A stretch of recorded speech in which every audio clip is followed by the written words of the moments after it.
क्या होगा अगर जो कुछ भी आपने अपने अतीत के बारे में सोचा था वह अचानक आपके सामने आ जाए? सोचिए एक दृश्य, एक शांत मंदिर, जहां हवा में एक अदृश्य तनाव है। दिव्यम, हमारे नायक, खड़े हैं। उनकी आंखें सामने खड़ी एक आकृति पर गड़ी हुई हैं। वो है उनकी राधिका। सालों बाद उसे आखिरकार देखा। लेकिन जैसे ही वह उसके पास जाने वाला होता है, अचानक कुछ अप्रत्याशित हो जाता है। दिव्यम की पत्नी, जो उसके पास खड़ी होती है, संदिग्ध स्वर में बोल पड़ती है, यहाँ तो कोई नहीं है।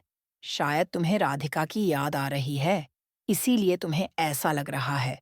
दिव्यम सिर झटकते हुए कहता है, नहीं, मुझे यकीन है, वो यहीं है। वह एक कदम बढ़ता है। दिल तेजी से धड़क रहा है, लेकिन उससे पहले ही राधिका भीड़ में गायब हो जाती है और दिव्यम वहीं खड़ा, चकित हो जाता है। संकल्प के साथ दिव्यम अपना खोजी अभियान शुरू करता है। वह हर किसी से उसकी तस्वीर दिखाकर पूछता है, क्या आपने इन्हें देखा है? क्या आप इन्हें जानते हैं? जब वह लगभग हार मानने ही वाला था, तभी एक आदमी उसके पास आता है। मैंने इन्हें देखा है, वह आदमी कहता है। ये यहाँ काफी समय से रह रही हैं। मुझे इनका पता पता है। दिव्यम की आंखें चमक उठती हैं और आदमी से वह पता लेता है। लेकिन जैसे ही दिव्यम उस पते पर पहुंचता है, वह असमंजस में पड़ जाता है।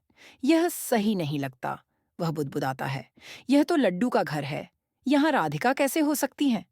फिर भी वह अंदर जाता है और अपने शक को नजरअंदाज करते हुए घर में कदम रखता है। अंदर वह दीवारों पर राधिका की तस्वीरें देखता है और उसका दिल तेजी से धड़कता है। फिर वही पल आता है। वह राधिका को अपनी आंखों के सामने देखता है, लेकिन जो कुछ होता है वह उसे पूरी तरह से चौंका देता है। वह कदम बढ़ाता है और गहरी भावनाओं के साथ कहता है, राधिका, तुम यहाँ नहीं रह सकती। तुम्हें मेरे साथ चलना होगा। तुम मेरी पत्नी हो। तुम सालों पहले खो गई थी। राधिका, हालांकि, उसे अजीब निगाहों से देखती है और कहती है, तुम क्या कह रहे हो? मैं तुम्हारे साथ क्यों चलूं?